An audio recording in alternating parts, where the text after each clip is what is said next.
इस वीडियो को लाइक करें, हमारे चैनल को सब्सक्राइब कर बेल आइकन जरूर प्रेस करें न्यू नोटिफिकेशन सबसे पहले पाने के लिए। मित्रों, दिग्विजय देश की आवाज़ में आपका बहुत बहुत स्वागत है। आज मेरे साथ हैं श्री शंकर दत्त शर्मा जी, जो कि पूर्व ब्यूरोक्रेट हैं। शर्मा जी, आपका बहुत बहुत स्वागत है हमारे वेब चैनल दिग्विजय देश की आवाज़ में। जी, आपका बहुत बहुत धन्यवाद। आप सबको नमस्कार। मित्रों, इससे पहले कि मैं अपनी टॉक शुरू करूं, मैं आपको शर्मा जी के बारे में बहुत छोटा सा परिचय देना चाहती हूं कि आप भारत सरकार में आपने अपनी विशिष्ट सेवाएं दी। उसके बाद आपने उत्तर प्रदेश और उत्तराखंड में भी लंबे समय तक कार्य किया और करीबन 15-16 मिनिस्ट्रीज़ आपने हैंडल की। इसके अतिरिक्त करीबन 35 वर्षों तक आप पंडित नारायण दत्त तिवारी जी के घनिष्ठ स्नेही सहायक रहे और उनके सभी कार्यों को इन्होंने आगे बढ़ाया। आज ये जवाहरलाल नेहरू युवा केंद्र की ट्रस्टी हैं, मैनेजमेंट में हैं। यहाँ से सब सामाजिक कार्यों को आगे बढ़ाते हैं और इनका विशेष अध्ययन है गांधी जी के जीवन पर। तो उनसे जुड़े बहुत सारे अनछुए संस्मरणों की एक श्रृंखला मैं शुरू करने जा रही हूँ आज, ताकि देश के यूथ को ये पता चले कि गांधी जी के अनछुए संस्मरण क्या क्या हैं। ये पहला वीडियो है, आपको पसंद आएगा तो हमें पता लग जाएगा, हम आगे भी इसकी श्रृंखला को आगे बढ़ाएंगे। शर्मा जी, गांधी जी के बारे में तमाम तरह की बातें लोगों के सामने आती हैं और चूंकि आपका एक विशेष दर्शन है, आपका एक विशेष अध्ययन है, तो आप इसमें थोड़ा प्रकाश डालिए अपनी तरह से। सबसे पहले सभी दर्शकों को मेरा बहुत सादर अभिवादन और आदरणीय मधु जी को नमन। देखिए, गांधी के प्रति मेरा आकर्षण बचपन से ही हुआ कि जब हम रेडियो उस ज़माने में सुनते थे तो गांधी जी का सवेरे, मुझे पता है कि लगभग 7 बजे या 8 बजे से पहले गांधी का एक व्याख्यान उसमें रेडियो में आता था, तो मैं उसे लगातार सुनता था जी। तो उसको सुनने की एक आदत से ऐसा हुआ कि गांधी है क्या। स्कूल में भी, कॉलेज में भी गांधी के बारे में पढ़ाया जाता था और चर्चा भी होती थी, लेकिन मन की एक इच्छा थी कि भी गांधी ये थे क्या, इनको कैसे जाना जाए, ये मन में हमेशा ही एक लालसा रही जी। और ढूंढते ढूंढते कुछ मिला, देखने को भी मिला। मैं साउथ अफ्रीका गया था सन 2008 में जी। वहाँ जाने के बाद मैंने जो उनका वो स्वरूप देखा, वहाँ म्यूज़ियम है जहाँ वो जेल में रहे जी, और 5 साल वहाँ जेल में रहे। तो गांधी बनना, अगर मैं इनकी शुरुआत करूं तो एक दीवान, राजा के घर में दीवान थे उनके पिता जी। दीवान का मतलब है कि उनके प्रधानमंत्री जी, उस रियासत के जी। और ऐसे प्रतिष्ठित परिवार जहां धन उसकी कोई कमी नहीं थी, लेकिन गुजराती वहाँ के समाज में वो बड़े सिंपल, और उसमें वो माता और पिता की जो उनके घर में जो संस्कार थे उसके हिसाब से सादगी का जीवन उनका था। गांधी का कोई जीवन का जो समय, जब वो इंग्लैंड गए पढ़ने के लिए जी हाँ, तो बड़े बेमन से गए। तो जब मैं उनका देखता हूँ बचपन में, तो वो बहुत डरपोक, रात को अकेले कमरे में रहने में उनको डर लगता था। डरते किससे थे? भूत से। जो व्यक्ति एक कमरे में, बालक, भूत से डरता हो उसने ब्रिटिश एम्पायरशिप को हिला के रख दिया। जी। ये कैसा डर था, ये ट्रांसफॉर्मेशन कहाँ से हुई। जी। यात्रा जब हम देखते हैं तो गांधी एक सिंपल से वहाँ जब बैरिस्टर करने गए तो पहला गुरु उनको वहाँ कौन मिला, कौन? हेलेना ब्लावस्की, जी। यूक्रेन में पैदा हुई थी, रशिया की, जी। और जिन्होंने थियोसॉफिस्ट सोसाइटी की स्थापना की थी वहाँ। ओह अच्छा। और जिनकी शिष्या थी एनी बेसेंट, जी। जो हिंदुस्तान में थियोसॉफिस्ट सोसाइटी की मशाल लेकर के आई थी, और चेन्नई में उन्होंने अपना आश्रम खोला था, जहाँ पे दुनिया का 400 साल से पुराना बाइनियन ट्री है। जी। अच्छा। बट वृक्ष विशाल। और उनके शिष्य हुए जड्डू कृष्णमूर्ति। जी। तो वो खैर अलग चैप्टर हाँ, है, परंपरा एक रही उन लोगों लेकिन की। गांधी बनने की जो प्रक्रिया है वो शुरुआत में समझता हूँ ब्लावर्ट्स्की ने करी। अच्छा। ब्लावर्ट्स्की के जो पहले दो शिष्य थे वो उनके साथी थे, जिन्होंने अमेरिकन सोसाइटी में जो किया, कॉल्स ब्रदर्स। तो उन्होंने एक दिन चर्चा की कि गांधी को बुलाया जाए, ही इज़ फ्रॉम इंडिया, तो इनको गीता के बारे में जानकारी होगी। जी। जो हम लोग यहाँ अंग्रेजी में पढ़ते हैं।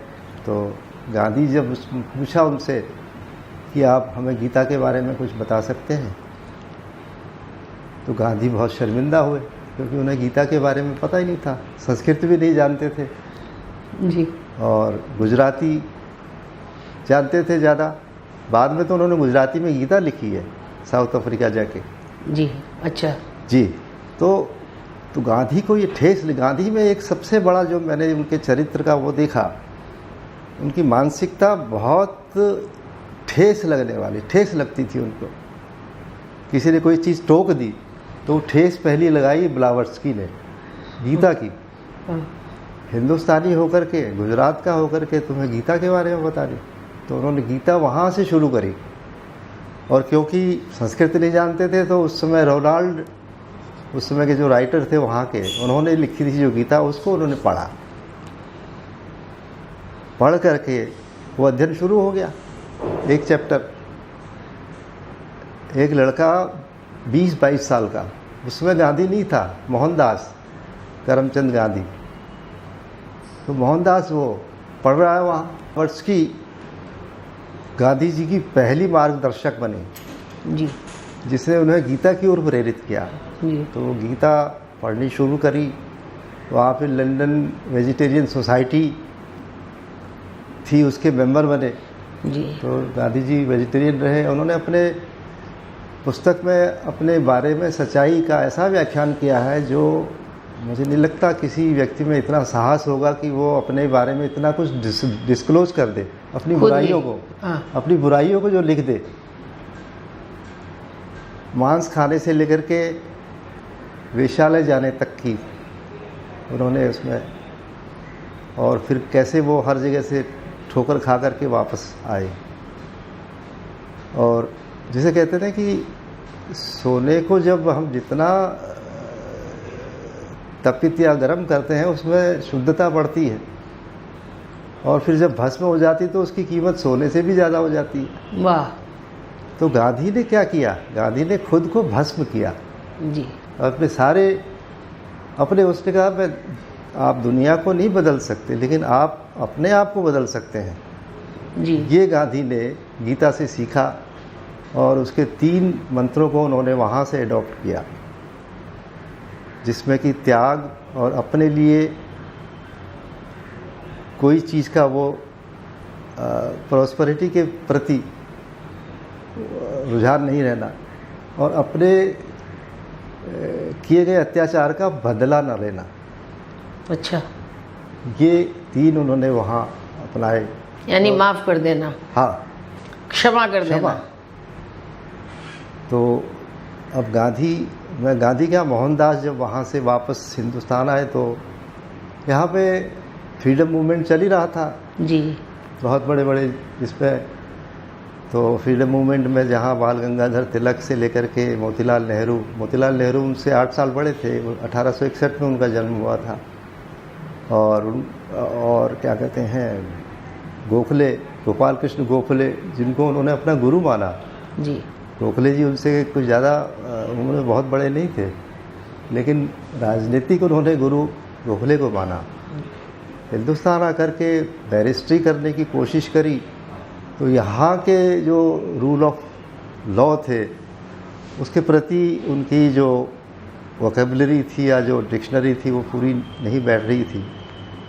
तो वो असमंजस में थे कि मैं करूं तो क्या करूं। जी। तो इसी बीच एक गुजरात के बिजनेसमैन, जिनका साउथ अफ्रीका में बहुत बड़ा बिजनेस था, दादा अब्दुल्ला।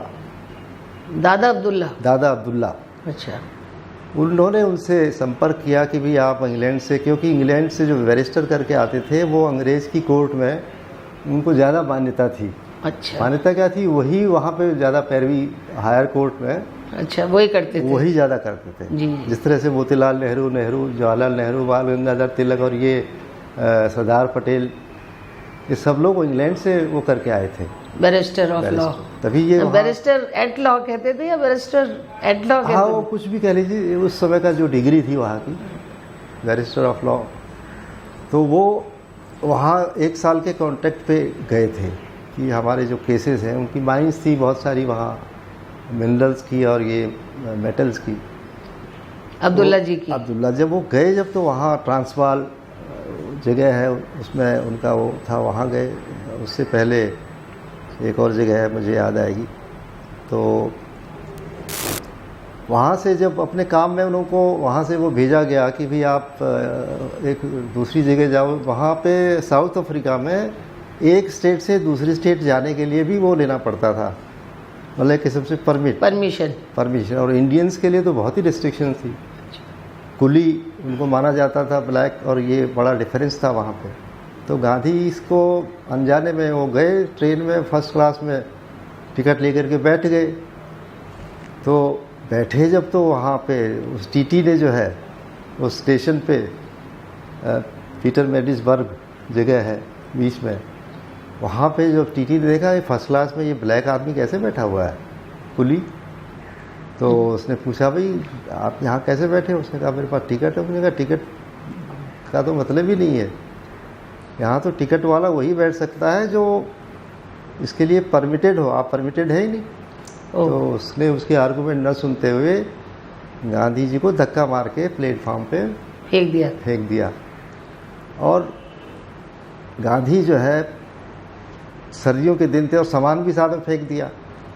तो गांधी वहाँ पड़े रहे प्लेटफॉर्म पे, डर के मारे कांप रहे थे गांधी कि अब जीवन कैसे बचेगा, मैं कहाँ आ गया हूँ, ये मानसिकता थी। किसी तरह से रात उन्होंने स्टेशन मास्टर के कमरे में गुजारी, बेंच में, और दूसरे दिन फिर वो दूसरी ट्रेन से फिर वहाँ से निकले। ऐसा ही ट्रेन हादसा उनके साथ वापसी में भी हुआ।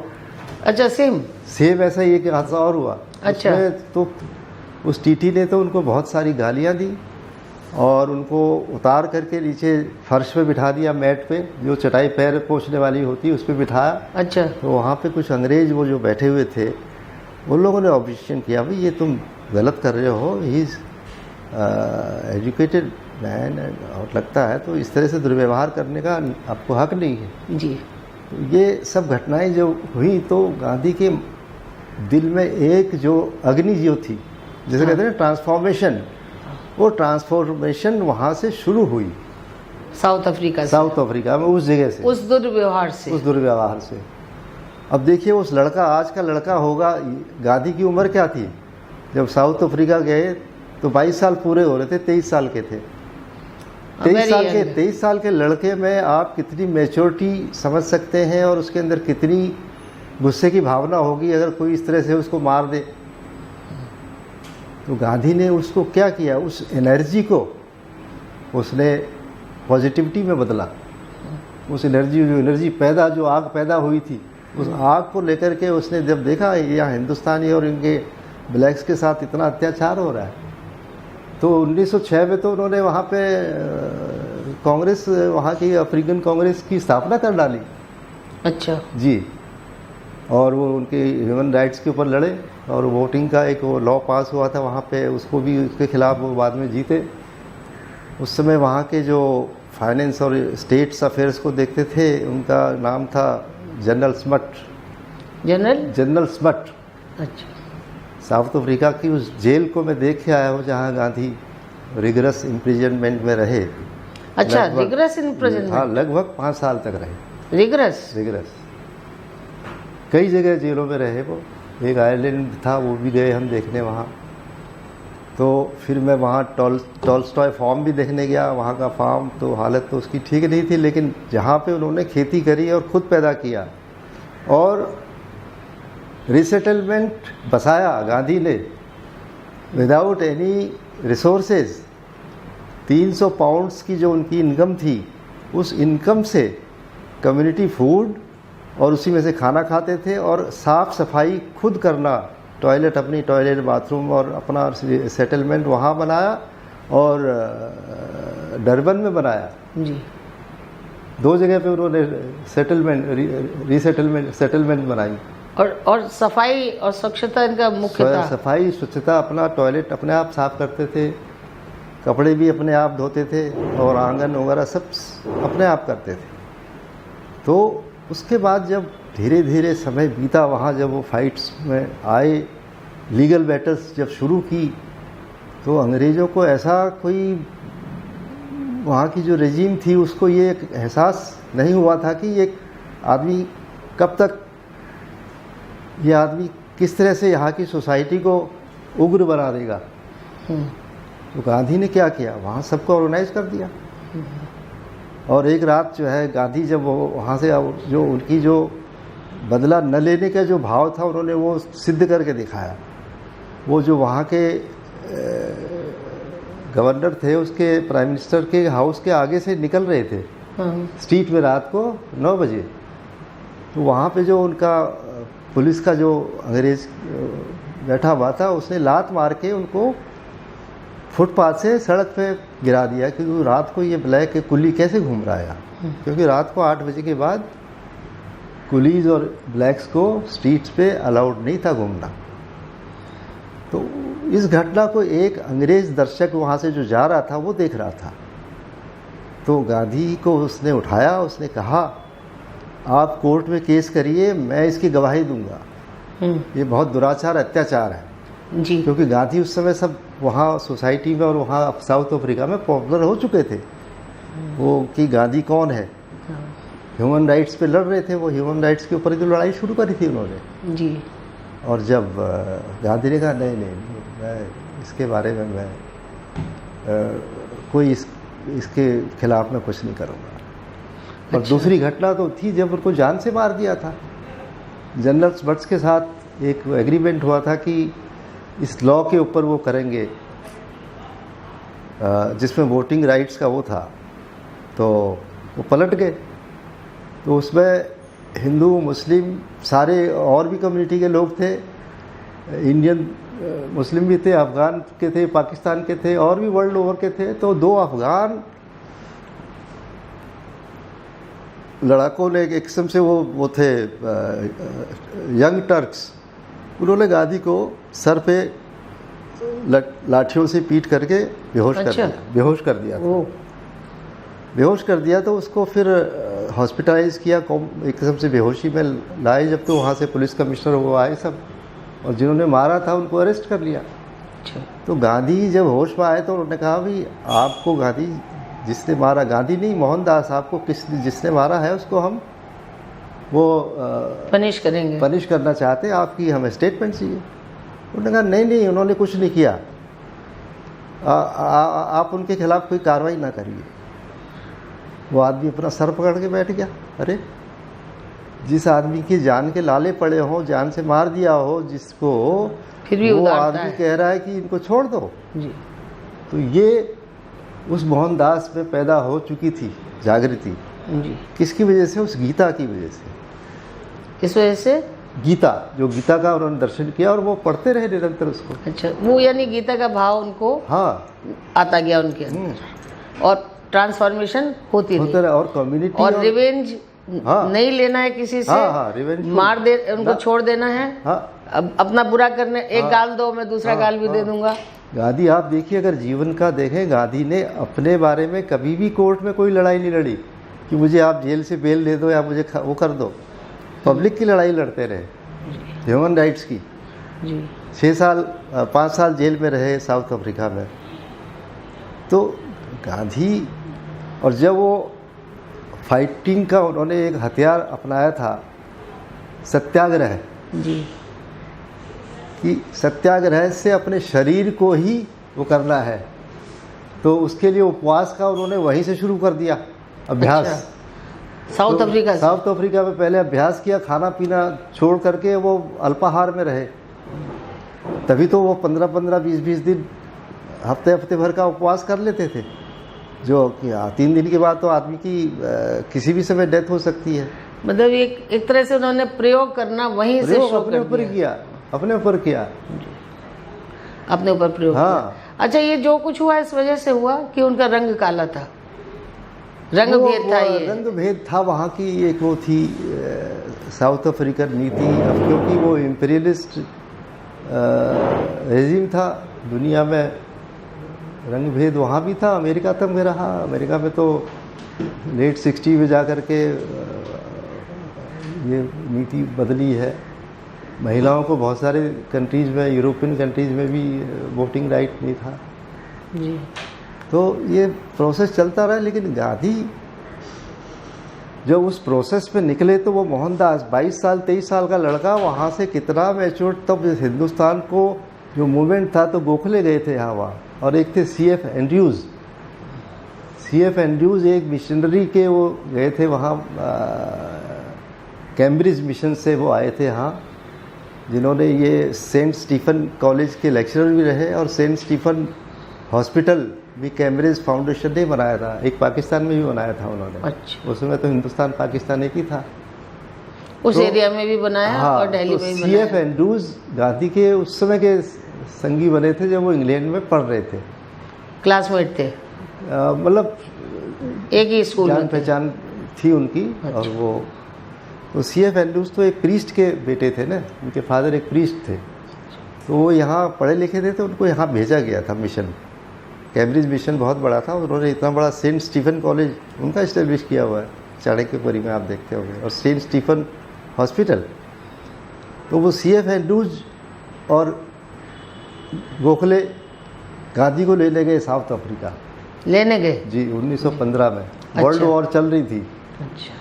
तो 1915 में क्योंकि रूट था, शिप से आते थे, वो आया लंदन आए, तो 6 महीने लंदन में रहे, तो उन्होंने वहाँ फिर एम्बुलेंस की एक वो बटालियन वो बनाई पूरी, और ऐसी साउथ अफ्रीका में बनाई। जब वॉर वहाँ पे हुआ था साउथ अफ्रीका में, तो अंग्रेज़ की मदद के लिए उन्होंने बनाया, क्योंकि ह्यूमन राइट्स का मामला था।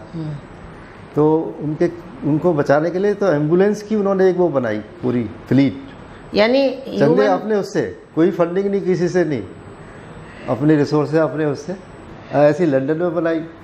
फिर वो बीमार भी पड़ गए, तो वहाँ उनको 2-3 महीने रहना पड़ा। उसके बाद वो फिर जनवरी 2015 में हिंदुस्तान लौटे वहाँ से। तो गांधी जब जोहान्सबर्ग में जो जेल में बंद थे, जहाँ पे वो उनका सुप्रीम कोर्ट भी वहाँ पे बगल में बना है, तो उस जेल को मैं जब देखा तो गांधी के अलग अलग स्वरूप उस समय के, वो यहाँ हिंदुस्तान में वो उनके चित्र है ही नहीं, वो फोटो ही नहीं है। ओ, उन्होंने संरक्षित कर लिए। हाँ, उन्होंने संघर्ष की है वहाँ पे, क्योंकि गांधी की बहुत वो मान देते हैं गांधी को वहाँ पे। और गांधी स्क्वायर है अभी, तो उसका उद्घाटन भी माननीय प्रतिभा पाटिल जो हमारी राष्ट्रपति थी, उन्होंने किया था वहाँ। और डॉक्टर मनमोहन सिंह भी गए थे, एक प्रतिमा का वो करके आए थे। तो कुछ सतपाल महाराज जी ने भी शायद कुछ किया था कहीं पे। हाँ, वो भी गए थे। सतपाल महाराज जी के तो वहाँ पे बहुत फॉलोअर्स हैं, उनके जो संस्था है तो मानव कल्याण, मानव कल्याण संस्था। तो मैं जब वहाँ देखा तो एक जगह पे गांधी, वो चप्पल थी एक चमड़े की बनी हुई, एक सैंडल जिसे कह सकते हैं, वो एक शोकेस में रखी हुई थी। तो उसमें मैंने पढ़ा उसको ध्यान से, मैं फ़ोटो भी मेरे पास रखी हुई है। तो जब गांधी वहाँ से वापस लौट रहे थे, तो वो चप्पल उन्होंने वहाँ उस जेल में एज ए इम्प्रिजनमेंट में उनको जो पनिशमेंट था, उसमें चप्पल बनाना भी रहा होगा, तो वो चप्पल उन्होंने अपने हाथ से बनाई थी। तो उस सैंडल को चमड़े की वाइट कलर की सैंडल थी। वो सैंडल वहाँ के जो उस समय मिनिस्टर थे, powerful minister, general Smuts was a warrior also, अच्छा, that is why he was general Smuts. Okay. तो बाद में वो प्राइम मिनिस्टर भी बने वहाँ साउथ अफ्रीका के।